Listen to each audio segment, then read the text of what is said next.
क्यों किया हमारे से प्यार? हाँ? क्यों किया हमारे से प्यार?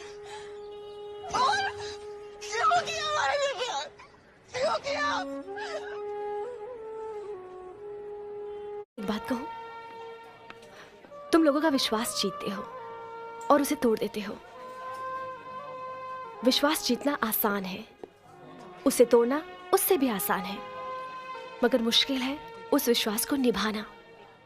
और सच्चा इंसान वो है जो उस विश्वास को तोड़े नहीं बल्कि निभाए। तुम्हें नहीं लगता?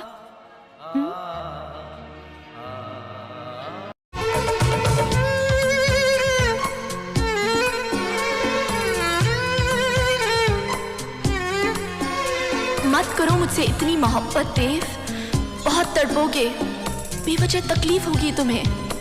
आखिर ऐसा क्या है मुझ में, क्या है मुझ में?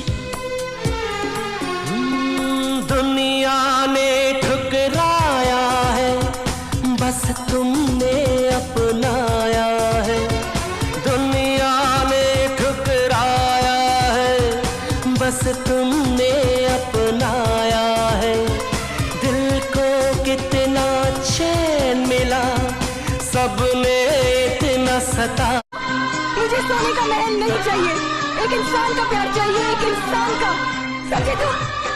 छोटी बात है। लेकिन गंगा, सभी तो प्यार करते हैं ना तुमसे। कोई नहीं करता, और मुझे नहीं चाहिए ऐसा प्यार, बिल्कुल नहीं चाहिए।